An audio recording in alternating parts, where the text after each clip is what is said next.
Artificial intelligence. Is it the ultimate benefit to society or the bane of humanity? This is the Urban Sentinel. Let's get into it. I've recently done a little splunking down a rabbit hole when it comes to AI, and I'm sure many of you are familiar with the ChatGPTs and other variations that are out there in the public domain. And while yes, they're definitely entertaining and they do have some benefit, companies use AI to screen resumes and profiles. AI is used in many situations for script writing, story writing, different things like that. They can help enhance and advance human creativity to a certain extent. AI in the private sector, in the industries and the businesses and the government and the military are also used to help coordinate and organize and plan out various actions, keeping all the gears moving in perfect synchronicity, as it were. But with that being said, there's always something interesting with anything that is man-made, and that's what people still tend to forget, is AI is a computer program. It's still, at its core, a program written by people with all the errors and flaws included. In some cases, it's not in the initial programming, it's what the program can develop into later on down the line.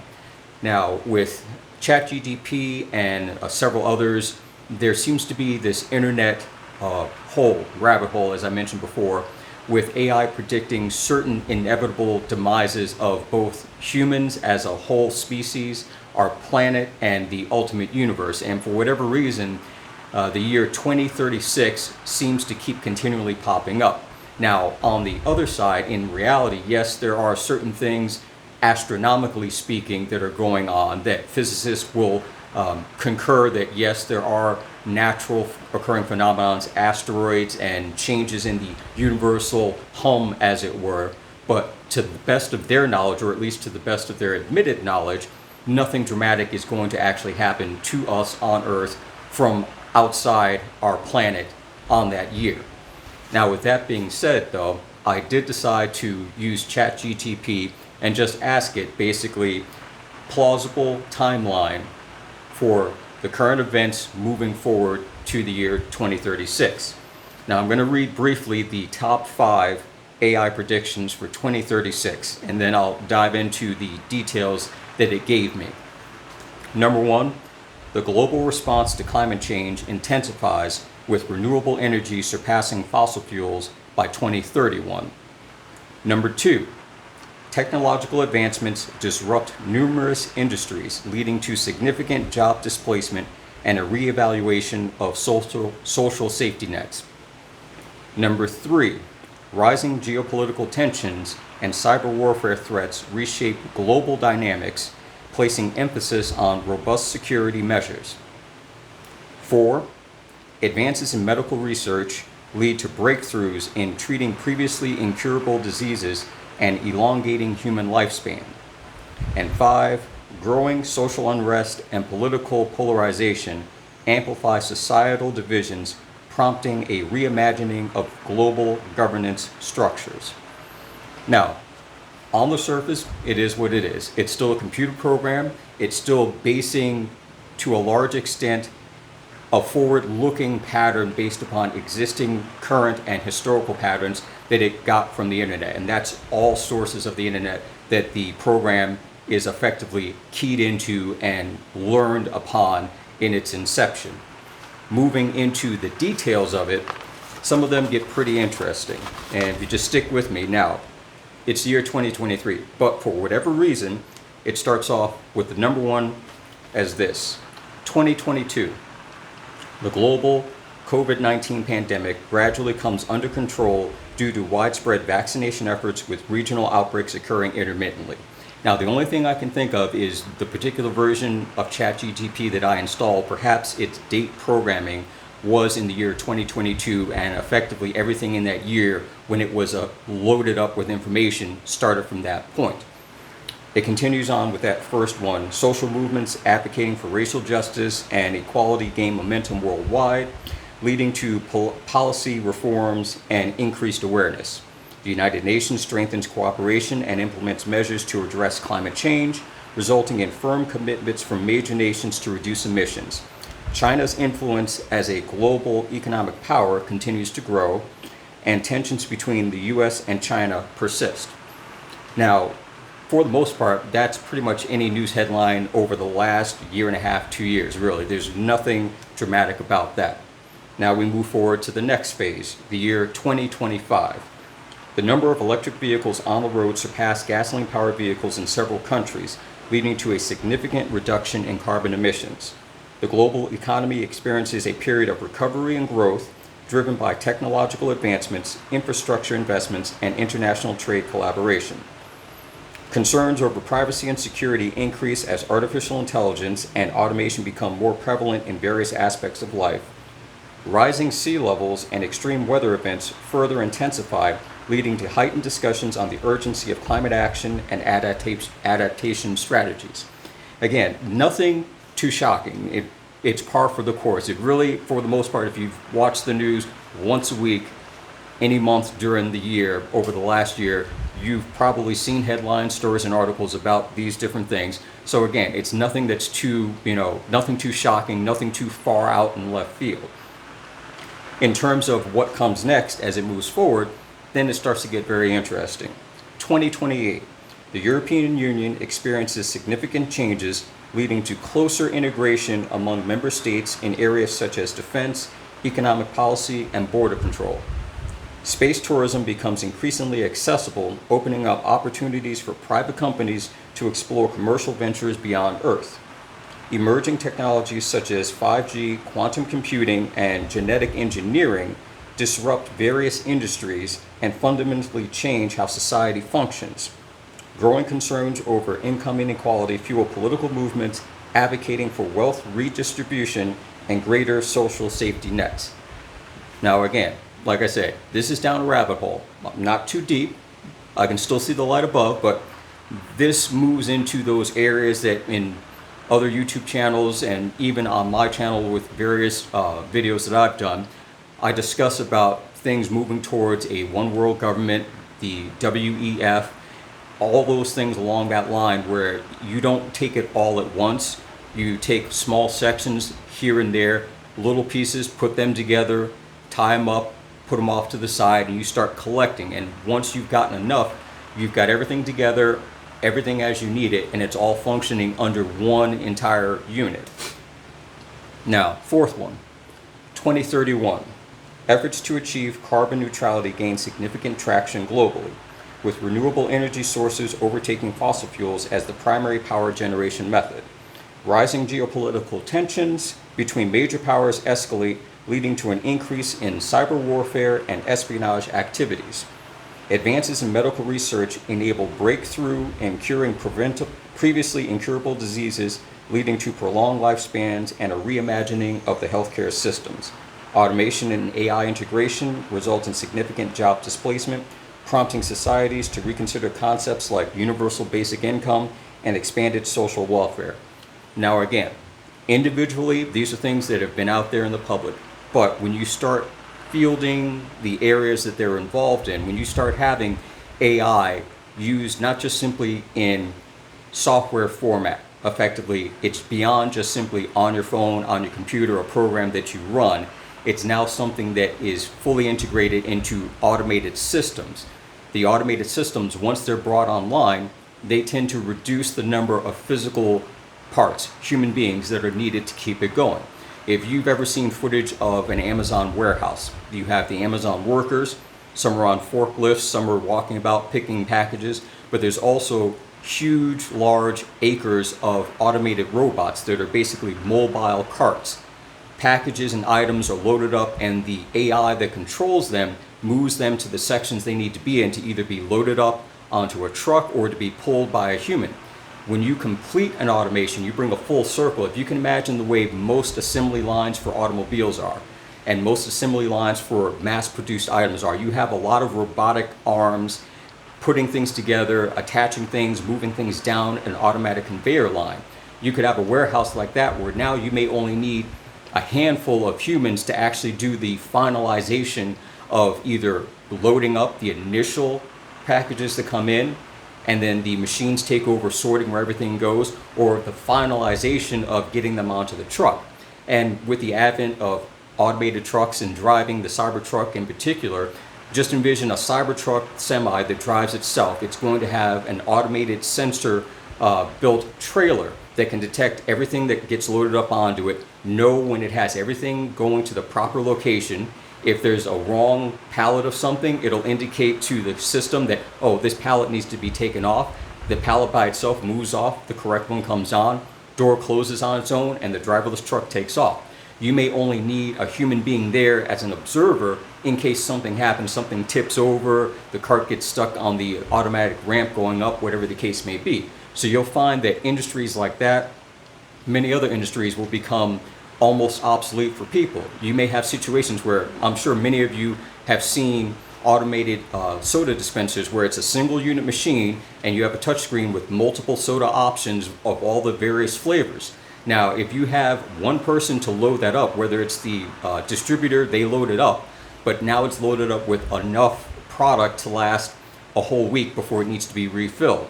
You don't need a person there. You can have an automatic cup dispenser, choose the drink, goes in, and off you go. Your food, almost to a certain extent, anything you order, becomes less interactive upon human beings than it does the machines that will make it picture perfect the way it is on the menus for you by hand. No pressure, they're not rushed, they're not sweating, they're not feeling sick, it's just machines cranking it out. Now we get to the last one, number 5, 2034 to 2036.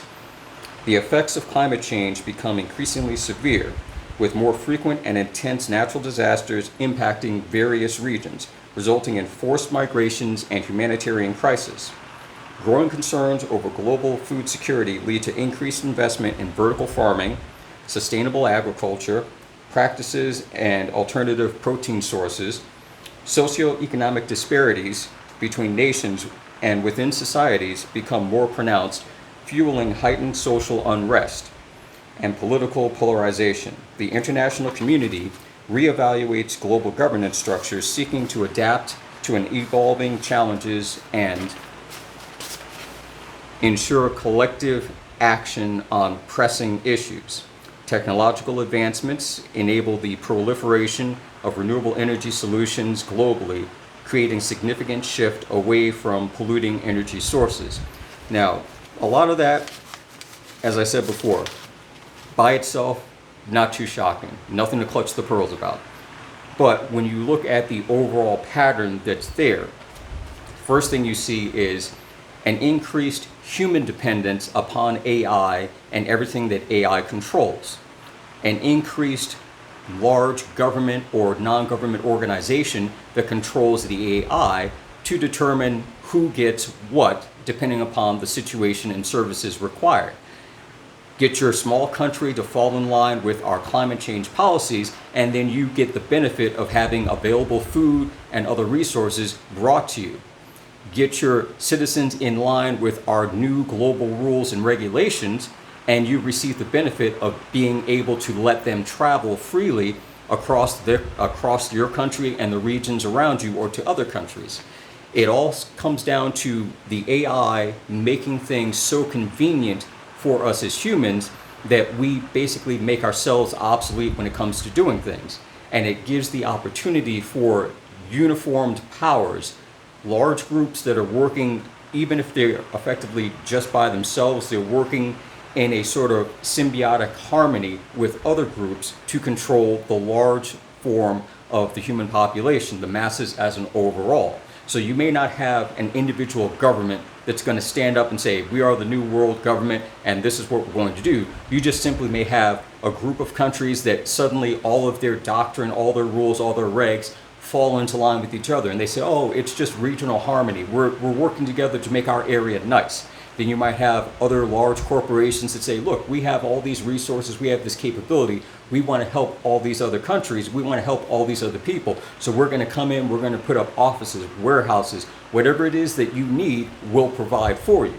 And of course, to make sure they're on the level, other governments say, well, we will make sure that these companies stay on the up and up because we're the government and you can trust us. So we'll help control, monitor, and regulate the things that they do.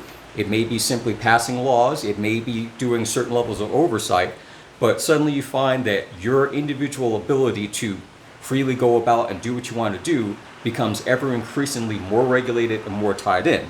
And as we've seen with the different news stories about China's social credit system, we've seen different things with videos about how computers, the AI, are everywhere and in everything. And it's very, very difficult nowadays to be off the grid and still function within society. I mean, if you think about it, most businesses, large-scale businesses and industries all have websites. They all have online forums that if you've got a problem, question, whatever it is, you fill it out online.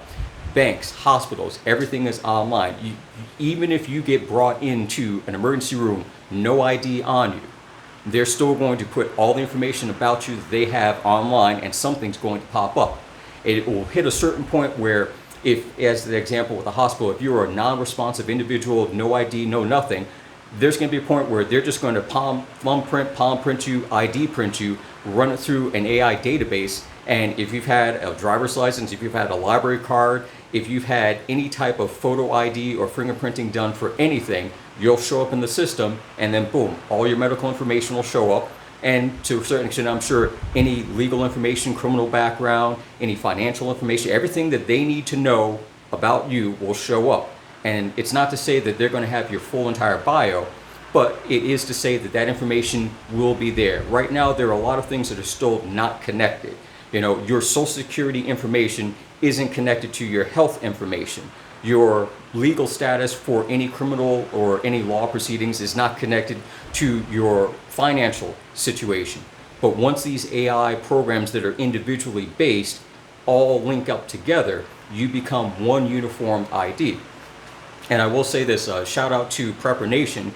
He did a video a few days ago talking about the QR codes and AI, and with that whole concept, it is a big thing. Most of us, we see the QR codes, they pop up on different ad commercials online, sometimes on TV commercials that you're watching when you're watching cable. They're on posters and billboards, lots of things. You scan the QR code with your phone and it takes you to that website or to that product, or gives you some type of pop-up information about whatever it is. In many cases, you go from one location to another location, a shopping experience, travel, whatever it is. But that information also, when you do that, says, bing, this phone, this ID, this location, whatever it is, has looked at this QR code.